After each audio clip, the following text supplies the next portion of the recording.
Вчера за один день США захватили 2 российских танкера из так называемого теневого флота. Со вторым танкером обстоятельства не до конца ясны, но с первым мы точно знаем, что случилось.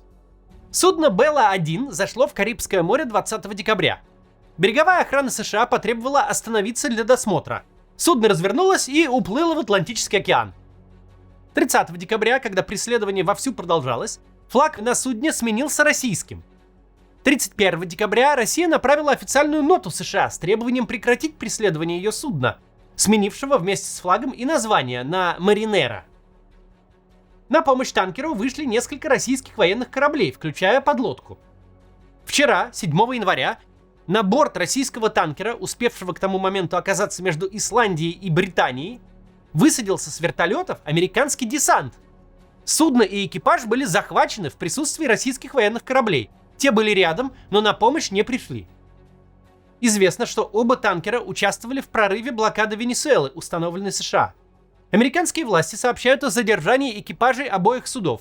Оба экипажа, среди которых есть граждане России, предстанут в Америке перед судом по уголовным обвинениям. Перед нами ошеломляющая так-то история-то. О том, как во имя собственных амбиций некто отправился громить международное право, а в итоге прямо сейчас вырулил к такому национальному унижению, подобного которому навскидку и не вспомнишь вообще. Сейчас поговорим об этом всем, прежде чем начнем. В описании собраны актуальные инструкции по обходу блокировок. Там же есть ссылка на спонсор рубрики сервис Shiva VPN, у которого первые 3 дня бесплатно. Попробуйте.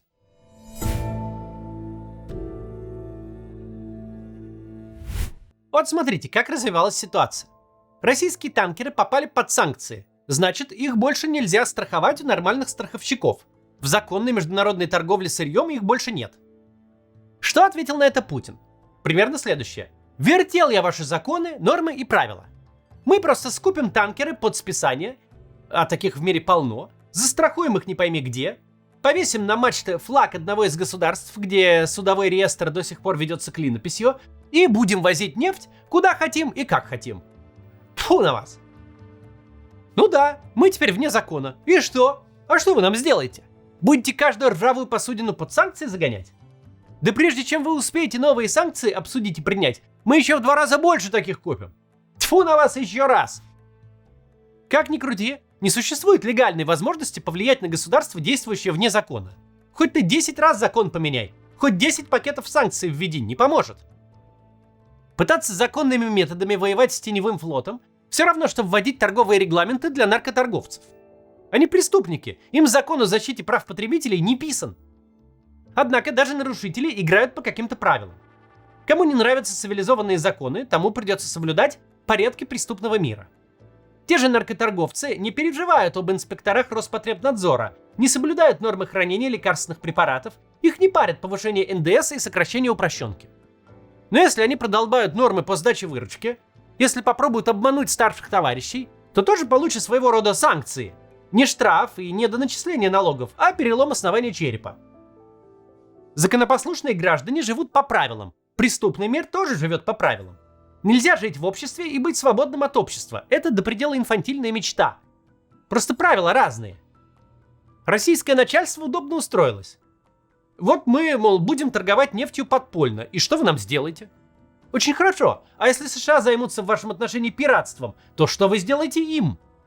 В суд, что ли, пойдете? Мол, спасите, спасите, помогите! Нашу нелегальную торговлю кошмарят ракетиры! Ну так же нельзя! Вы решили стать контрабандистами. Они решили стать пиратами. В итоге бандиты побольше грабят бандитов поменьше. Так в мире бандитизма и заведено. Просто кому-то очень не нравился мир, где есть какие-то бумажки, регламенты, приличия, которые необходимо соблюдать. Что вот есть чужая граница, и ее нельзя просто перейти и взять что хочется, потому что сосед кажется тебе слабым. Есть имущество иностранных компаний на твоей территории, и нельзя просто так спереть чужой завод и подарить Кадырову. Есть чужая интеллектуальная собственность, нельзя пиратить чужие фильмы и показывать их в своих кинотеатрах. Нельзя дронами блокировать аэропорт Варшавы. Нельзя посреди британского города устраивать химическую атаку, даже если очень хочется убить очень подлого предателя. Нельзя по подложному обвинению закатать своего политического оппонента за полярный круг в колонию особого режима и там убить.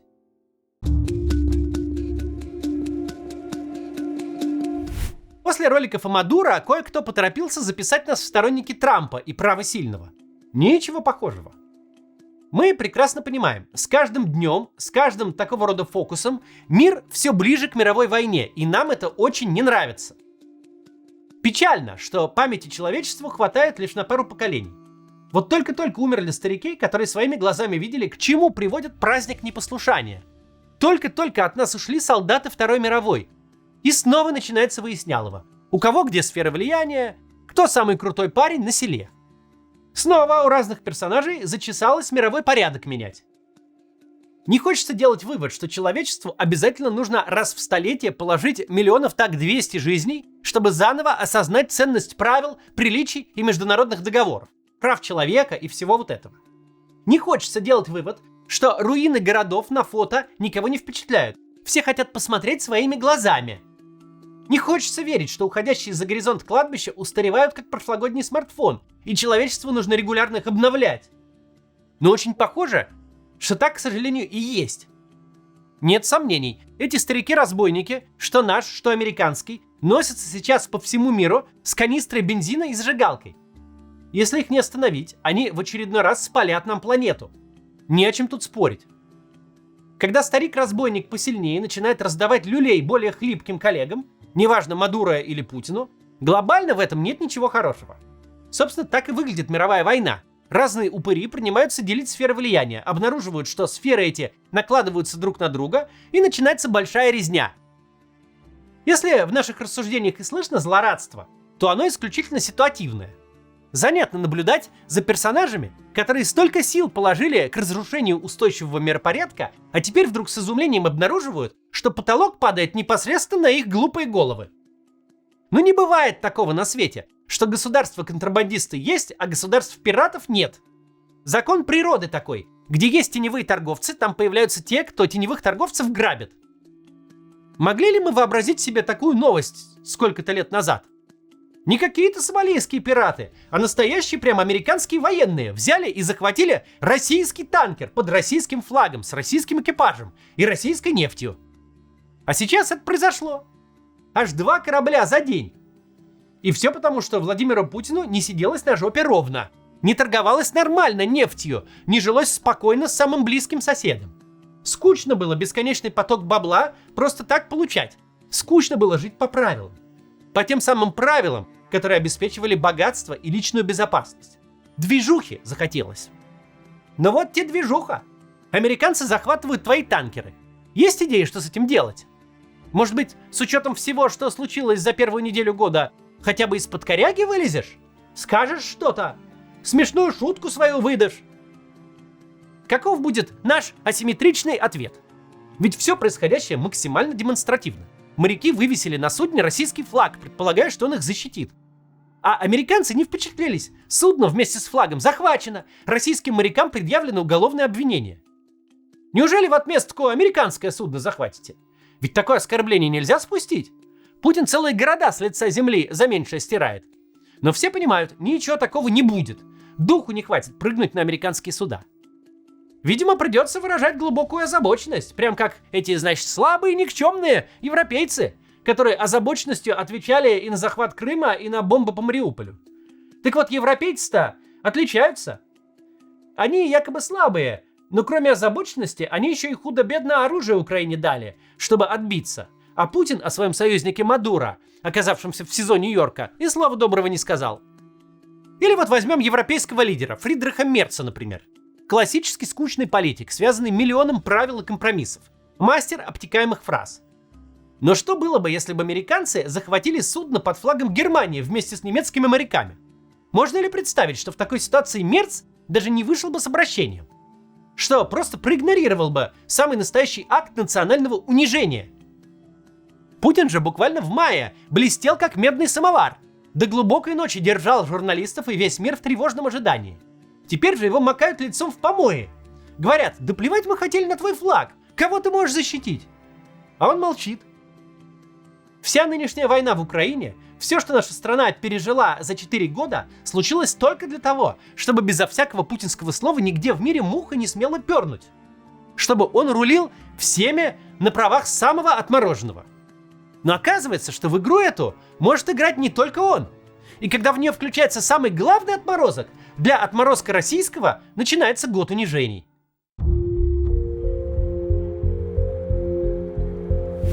Сейчас даже как-то странно вспоминать, что прошлый год казался временем абсолютного путинского триумфа. Все новости были о том, как человечество уговаривает Путина прекратить беспредельничать. Так и сяк перед ним на задних лапках ходит. А он такой: не буду прекращать войну, я же побеждаю. Чего мне останавливаться? А теперь аналогичным образом сошла с ума главная страна на планете, и Путин вернулся в свой прежний статус. Он снова мелкий восточноевропейский диктатор со своими мелкими амбициями типа захвата Купинска. Характерно в моменте даже не то, что Путин молчит о захвате судов с главным экспортным ресурсом. Характерно то, что его особо никто не спрашивает. Где тот мир, который еще полгода назад очень интересовался, что там у Путина на уме? Как бы его не спровоцировать? Как бы ублажить его колоссальное эго? Получается, что Путин был чемпионом мира по геополитике, когда в этой дисциплине никто кроме него не выступал. Но едва только на поле вышел Трамп, то сразу пару танкеров у Путина отжал, и что? И ничего. Весь последний год строился на идее, что в Белый дом заселился полоумный простофиля, которым великий Путин будет вертеть как хочет и сколько хочет. Будет встречаться с Трампом по всему миру, раз за разом выставляя его идиотом. Что, мол, кремлевские чекисты сейчас покажут американскому коммерсу, где раки зимуют. Да, возможно, Трамп не самый великий интеллектуал, но он агрессивный, а США по-настоящему сильная страна. Когда США вступают в соревнования, кто самый большой мудак во вселенной, Путин моментально переезжает в любительскую лигу. Увлекательно ли за этим наблюдать? Конечно. Еще как. Отдаем ли мы себе отчет, что на наших глазах рушатся последние бастионы нормальности? Что закончится этот чемпионат контрабандистов, пиратов, похитителей и военных преступников одной большой бедой? Похоже, что так. Мы об этом говорили в проброс, но сейчас повторим. Разрушение тех норм, которые обеспечивали нам 80 лет спокойствия, безопасности и процветания, это плохо для всех и всех заденет. Надежда тут только на то, что возвращение в норму сейчас нам будет стоить немного дешевле, чем в прошлом веке. Но есть какая-то справедливость, нечто очень правильное в том, что первыми от разрушения нормы получают по морде ровно те, кто ее разрушал. Кто говорил: ну забрал я Крым, и что? Ну начал войну, и чего вы мне сделаете? А сейчас вот американцы решат, что вся твоя нефть в твоих танкерах — это их нефть в их танкерах. И что сделаешь ты? Ты тогда еще и не сможешь нанять экипажи, потому что ни один нормальный моряк не захочет идти на риск оказаться в американской тюрьме. Тогда даже мелкие и непонятные компании откажутся страховать суда, за которыми охотятся и украинские дроны, и американский флот. И что сделаешь с этим ты? Какой у тебя был подготовленный ответ на случай, если на глазах российских военных кораблей американские вертолеты высадятся на твой танкер? Снова Трампу пообещать полностью Донецкую область оккупировать? Трамп не знал и не знает, где та Донецкая область находится. Зато он хорошо понимает, что по океану тут плавают какие-то штуки с имуществом на миллиарды, которые существуют вне международного права, и их можно отобрать и продать. Он отберет и продаст. А еще украинцам моргнет, дескать, я не против, топите. И как там дальше федеральный бюджет верстать, исходя из цены российской нефти в $59 за баррель, когда она уже не российская, а общая? Кто забрал, того и нефть. Еще совсем недавно мы говорили, что с концом календарного года и началом следующего ничего не заканчивается и не начинается. Но в данном случае мы ошиблись. Потому что начался год мирового беспредела, и Путин обнаружил себя совсем не главным беспредельщиком. До завтра.